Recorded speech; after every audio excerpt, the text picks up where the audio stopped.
Hello friends, குழந்தைகளுக்கு ரொம்ப பிடிச்ச சூரஸ் எப்படி செய்யலாங்கிறத பார்க்கலாம். அது வந்து சாக்லேட் சாஸோட சர்வ் பண்ணிங்கன்னா ரொம்பவே டேஸ்டியாக இருக்கும். சாக்லேட் சாஸ் செய்யறதுக்கு வந்து 1/4 கப் ஃப்ரெஷ் க்ரீமை கொஞ்சம் சூடு பண்ணிட்டு அதில் வந்து டார்க் சாக்லேட் கொஞ்சம் சேர்த்து நல்லா மிக்ஸ் பண்ணிட்டீங்கன்னா சூப்பராக ரெடி ஆயிரும். இதை வந்து டிப் பண்ணி சாப்பிடுங்க, ரொம்ப நல்லாயிருக்கும்.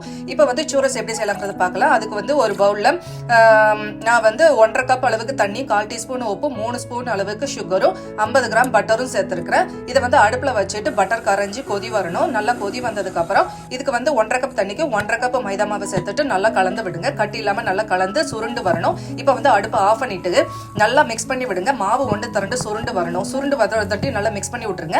அதுக்கப்புறம் இது ஒரு பவுல்ல மாத்தி விட்டுட்டு லைட்டா இந்த மாதிரி மிக்ஸ் பண்ணிட்டு ஒரு 5 நிமிஷம் மட்டும் ஆற விடுங்க. லேசா சூடு ஆறினதுக்கு அப்புறம் ஒரு முட்டையை உடைச்சு ஊத்திருங்க.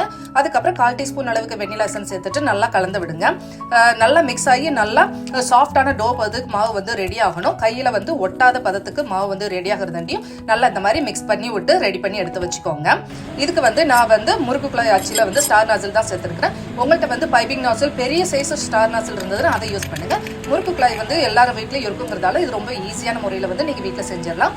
நான் வந்து ஒரு பிளேட்ல வந்து பார்ச்மெண்ட் பேப்பர் போட்டு அதுல வந்து நம்ம ரெடி பண்ணி வச்சிருக்கிற இந்த வந்து சூரோஸ் வந்து இந்த மாதிரி முறுக்கு மாதிரி நம்ம நீள நிலமா புளிஞ்சு எடுத்து விட்டு இந்த மாதிரி தனித்தனியாக எடுத்து வச்சுட்டோம்னா அப்புறம் எண்ணெயில் பொறுக்க ரொம்ப ஈஸியாக இருக்கும். இதுக்கு வந்து அடுப்பை பற்ற வச்சுட்டு ஒரு பேனில் வந்து எண்ணெயை விட்டுட்டு எண்ணெயை வந்து மிதமான சூடான ஆனதுக்கப்புறம் அதில் வந்து நம்ம ரெடி பண்ணி வச்சு சூரோஸை போட்டுட்டு நல்லா பொன்னிறமாக ஆகிறதாண்டியும் நல்லா பொரிச்சு எடுங்க. சூப்பராக பொன்னிறமாக ஆனதுக்கப்புறம் எடுத்தால் தான் இந்த கலரும் பார்க்குறதுக்கு நல்லாயிருக்கும். வெளியில் கிறிஸ்பியாக உள்ள சாஃப்டாக இருக்கும். இந்த மாதிரி பொன்னிறமாக ஆனதுக்கப்புறம் எடுத்து வச்சுருங்க. இதை வந்து சின்னமன் கோட்டிங்கில், அதாவது சுகர் வந்து சின்னமன் சுகரில் வந்து கோட் பண்ணி சாப்பிட்டா தான் ரொம்ப நல்லா இருக்கும். அதுக்கு வந்து ஒரு கப் காஸ்டர் சுகரோட 1/4 டீஸ்பூன் அளவுக்கு பட்டப்பொடி சேர்த்துட்டு நல்லா மிக்ஸ் பண்ணி எடுத்து வச்சிருக்கிறேன். அதை வந்து நம்ம ரெடி பண்ணி வச்சிருந்த இந்த சூரஸ் வந்து சூட்டோடய நம்ம மிக்ஸ் பண்ணி எடுத்தாதான் சுகர் வந்து நல்லா கோட் ஆகும். அதுக்கப்புறம் சாக்லேட் சாஸோட சாப்பிட்டு பாருங்க, ரொம்ப நல்லா இருக்கும். செஞ்சு பாருங்க.